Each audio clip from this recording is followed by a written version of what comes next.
नमस्कार विद्यार्थियों, स्वागत है आप लोगों का उत्कर्ष नर्सिंग क्लासेस के यूट्यूब चैनल पे। स्वागत है आप लोगों का आज के इस वीडियो सेशन में, जो कि कई स्टूडेंटों की लाइफ चेंज कर सकता है। तो यहाँ पर हम लोगों ने इतनी अच्छी तैयारी करी, बहुत अच्छी तैयारी करी है, और लास्ट टाइम पर जो सटीक रणनीति होती है वही आप लोगों को सफलता दिलाएगी। कितने क्वेश्चंस अपन लोगों को अटेम्प्ट करने हैं, कितने क्वेश्चंस पे अपन को सेफ जोन रहेगा, इस चीज़ को एनालिसिस करने के लिए मैं आज इस वीडियो को लेकर के आया हूँ। Please be concentrate what I am saying to you. मैं जो वर्ड्स आप लोगों से कहता जाऊंगा उन चीज़ों के ऊपर आप लोगों को बेसिकली फोकस रखना है कि हमको इस सेशन के अंदर ये पता चलेगा कि नॉर्सेट 9 प्रीलिम्स को लेकर के हमारी एट द टाइम हम जब पेपर के अंदर बैठ रहे हैं तो स्ट्रेटजी क्या होनी चाहिए।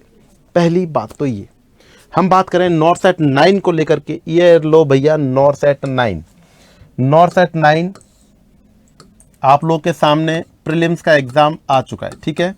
नॉर्सेट 9 का प्रीलिम्स का आप लोग के सामने एग्जाम आ चुका है। टोटल नंबर ऑफ क्वेश्चंस कितने रहने वाले हैं, तो आप लोग को ये 14 सितंबर को रहने वाला है भाई।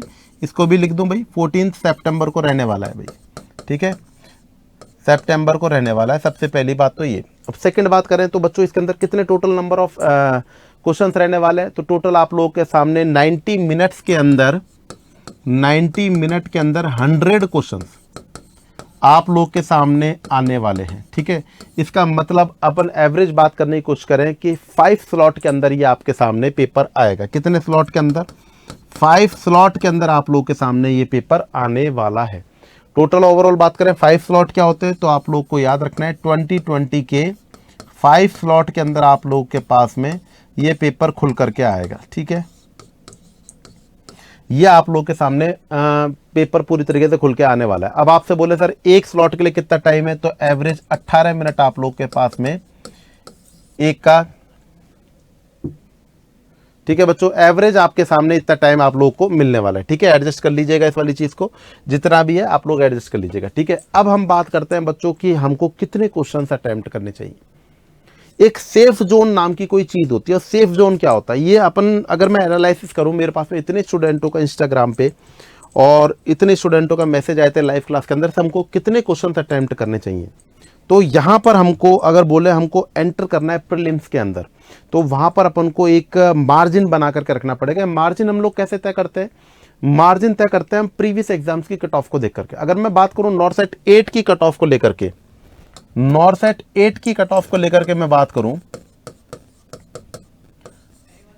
नॉर्सेट 8 की कट ऑफ की अगर मैं बात करने की कोशिश करूं, अज्यूप्शन के आधार पे कह रहा हूं बच्चों, अज्यूप्शंस के आधार पे कह रहा हूं कि सिंपल सी बात है, अगर आप जनरल कैटेगरी से बिलोंग करते हैं तो आप लोग के मार्क्स ऑब्टेन्ड कितने, अज्यूप्शन बोल रहा हूं मैं, फिर कह रहा हूं बच्चों मुझे ये सेफ जोन लग रहा है। यहां पर यूआर का जो गया था वो गया था बच्चों 51 नंबर पे। अगर ईडब्ल्यूएस की बात करने की कोशिश करूं तो वो आप लोग के पास में तकरीबन गया है 41 पर, समझ रहे हैं। और अगर अदर कैटेगरीज की भी बात करने की कोशिश करें, ओबीसी हो गया, फिर उसके बाद में एससी आ जाएगा, एसटी आ जाएगा।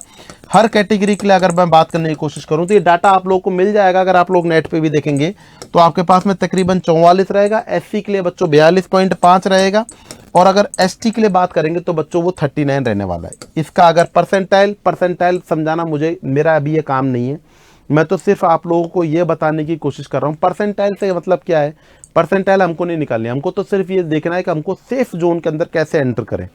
तो यहाँ पर यूआर के लिए सेफ जोन रहा आपके सामने 51 नंबर पे, आप लोग प्री क्लियर कर जाएंगे, इसका मतलब ये है।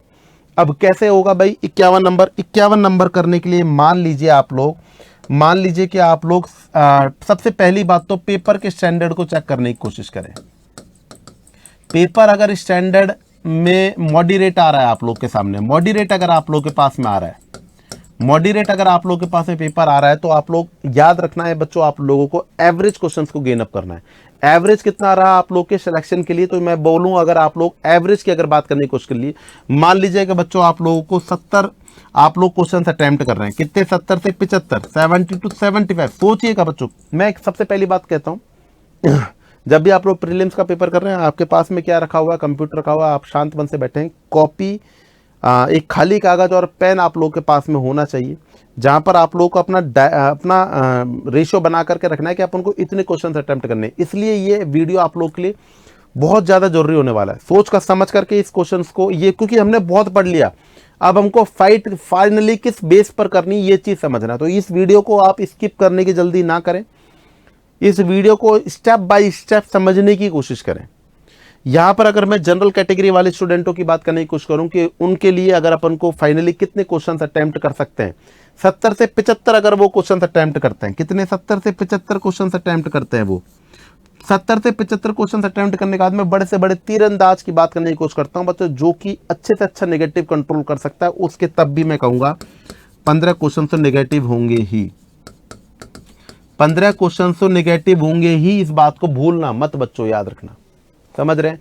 अगर आप लोग बोले 15 क्वेश्चन अगर नेगेटिव हो रहे हैं, 15 क्वेश्चन तो नेगेटिव, अगर आप बोले सर मेरा तो एक भी क्वेश्चन नेगेटिव नहीं है, तब भी मैं बोलूंगा बच्चों आप देख लेना, आप जब फाइनल रिजल्ट आएगा तो आपका कम से कम 15 क्वेश्चंस, बेस्ट स्टूडेंट की बात कर रहा हूं मैं, 10 से 15 आप लोगों का नेगेटिव रहता है, बेस्ट टू बेस्ट स्टूडेंट का। तो यहां पर अपन 15 स्टूडेंट को क्या करना है, अपन को 15 क्वेश्चंस को क्या करना है, नेगेटिव करना है। अब आप लोग 75 में से 15 को घटा दीजिएगा बच्चों, कितना रह गया, 75 से 15 घटा दिया आप लोगों ने, 60 रह गया, ठीक है। अब 60 के अंदर आप लोगों का 15 गुणा 1/3 कर दो, क्योंकि आप लोगों का 60 तो आपके क्वेश्चन सही हुए, 15 तो गलत हो गए, तो 60 ही तो करे आपने गए। अब इसके 15 का नेगेटिव कर लो, मतलब और घटाओ 5 नंबर, तो यहां पर 55, तो 55 पे आप लोग क्वालिफाई रह जाओगे। जनरल कैटेगरी वाले आराम से जंग को जीत सकते हैं, आराम से जीत सकते हैं, बॉर्डर लाइन की बात ही नहीं कर रहा हूं, 51 पे नहीं लाना है। मतलब आप लोगों को खुद ब खुद दिमाग है कि नहीं 70 से 75 पे लेना है और नेगेटिव को मैक्सिमम कंट्रोल करने की कोशिश करनी, क्योंकि अगर आप लोग एक भी क्वेश्चन नेगेटिव नहीं कर रहे हो तो आप इसका मतलब समझ जाइएगा कि आप लोगों को क्या करना है बच्चों, कम से कम नहीं कराए तब भी 10 से 15 तो नेगेटिव होंगे ही होंगे। और अगर आप लोग 70 से 75 क्वेश्चन अटेम्प्ट कर रहे हैं, रिस्क तो लेना पड़ेगा भाई, और रिस्क अंधा नहीं लेना है, समझ रहे ना, एक सिस्टम से लेना है। तो आप लोगों का कितना क्लियर वेटेज जाएगा बच्चों, आप 55 पे आ जाएंगे और 55 पे आप लोग क्लियर कर जाएंगे। मैं ये बोलता हूं 55 के ऊपर अगर मैं लास्ट नॉर्थ सेट की बात करने की कोशिश करता हूं, परसेंटाइल 93 थी, 51 पे 93 परसेंटाइल थी, 93 परसेंटाइल थी बच्चों, याद रखिएगा 93.53। तो यहां पर तो बच्चों 55 का मतलब आप लोगों ने वो बोलते हैं ना कि गर्दे उखाड़ दिए, क्या बोलते हैं, जो भी वो कर दिया बच्चों, याद रखिएगा, समझ रहे हो। तो आपको घबराने की जरूरत नहीं है, ये नहीं 80 90 100 लेकर के जाएंगे, गया मामला गड़बड़। इस वाली बात को समझने की कोशिश करें। ईडब्ल्यूएस की बात करने की कोशिश करो, ईडब्ल्यूएस के अंदर आप लोगों को एक लास्ट जो ऑप्शन है उसके ऊपर बच्चों 41 मार्क्स के ऊपर गया है।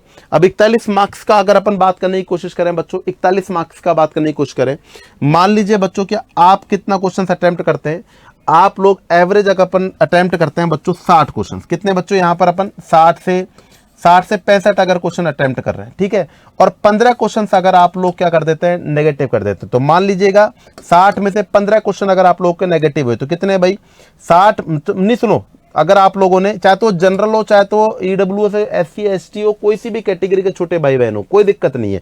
लेकिन यहां पर बात करने की यह है कि अगर आप लोग 60 से 65 क्वेश्चंस को अटेम्प्ट कर रहे हैं, गौर से समझिएगा, तो आप मान लीजिए 65 आपने अटेम्प्ट किए, 15 मैं बोलता हूं, आप बड़े से बड़े तीरंदाज है, मैं बोलता हूं 15 आप लोगों ने गलत कर दिए, 15 गलत कर दिए तो कितना बचा, 50 बचा बच्चों, कितना बचा, 50 तो बचा ही बचा आप लोग के पास में। अब इसके अंदर आप लोग को क्या करना है, 1/3 और नेगेटिव मार्किंग करनी है, तो कितना गया भाई, 5 3 5 15, 5 और गया तो 45 आया, 45 आया। तो इसका मतलब आप लोग अभी भी क्या कर रहे हो, गड़बड़ कर रहे हो, समझ रहे हैं, आप लोग अभी भी गड़बड़ कर रहे हो। अपनी कैटेगरी के हिसाब से आप लोग आराम से समझ सकते हैं कि आप लोगों को कितना क्वेश्चंस पे रिस्क लेना है, इस वाली बात को याद रखिएगा। अगर पेपर सिंपल आ रहा है, प्रीलिम्स का पेपर है, ट्रिकी होगा और वन लाइनर बेस्ड क्वेश्चंस भी आ सकते हैं, चिंता आ सकते हैं, क्या आएंगे ही, चिंता मत करिएगा। जो हमको आता है बेस्ट आता है, जो हमको नहीं आता है इसका मतलब वो किसी को भी नहीं आता है। बिल्कुल भी घबराने की जरूरत नहीं है, पूरे फुल ऑफ कॉन्फिडेंस के अंदर कूदना है आप लोगों को एग्जाम में और फतह हासिल करके ही आनी है। तो ये एक मार्क का स्टैंडर्ड बना करके रखना है, और ये आज बनाने की जरूरत नहीं है, ये एग्जाम के टाइम पे ही बनेगा कि आप जब पेपर देखोगे कि हाँ साहब इस प्रकार का पेपर है और मेरे को बच्चों यहाँ पर कितने अपने को मार्क्स अटेम्प्ट करने चाहिए। अगर सिंपल पेपर आ रहा है तो बच्चों इस मार्क्स को थोड़ा सा बढ़ाना पड़ेगा, और अगर पेपर मॉडरेट, मैंने जो सिनेरियो बनाया है जो मॉडरेट के लिए बना है, तो आप लोगों को मॉडरेट ही आपको पेपर देखने को मिलेगा। ऐसा तो नहीं होगा कि एकदम वन लाइनर, सबसे बड़ी अड्डी सबसे छोटी अड्डी कौन सी होगी ये वाले आ जाएंगे, इस प्रकार के नहीं आएंगे, मॉडरेट आएगा। इसका मतलब अपना सिक्का यहाँ पर चलने वाला है। तो बच्चों लास्ट में मैं यही कहने की कोशिश करूंगा कि अपने पे विश्वास बनाए रखिएगा, गुरु गोविंद सिंह की बात याद रखिएगा बच्चों। चलिए, आप लोगों को गुरु गोविंद सिंह जी के पूरा आपको जो बोला है उन्होंने पता है कि नहीं पता आप लोग को? डेफिनेटली। चिड़िया नाल दे बाज लड़ावा, चिड़िया नाल दे बाज लड़ावा, गिदड़ा नू मैं शेर बनावा, 1.25 लाख नू एक लड़ावा, तो हूं गुरु गोविंद सिंह नाम धरावा। याद रखिएगा बच्चों, एक सीट की बात है, विश्वास अपने अंदर है, अपन को सिलेक्शन लेना है, डेफिनेटली लेना है, और इस बार लेना है, प्रीलिम्स में जरूर लेना है। तो लास्ट में आप लोगों से कहूंगा best of luck and do best in your life. जिंदगी के अंदर जो भी क्षेत्र जहां पर भी रण हो वहां पर अपना अच्छा करने की कोशिश करिएगा, किस्मत भी आपके साथ में दे और आप खुद भी अच्छा करो। बोलते हैं ना, बेस्ट ऑफ लक, लक आपका साथ में हो, बिल्कुल मैं कहता हूं लक साथ में हो, लेकिन आप लोगों को करना भी अच्छा है, इसलिए बोलता हूं मैं हर बार best of luck and do best in the exam. जाओ और छा जाओ। Thank you so much. जय हिंद।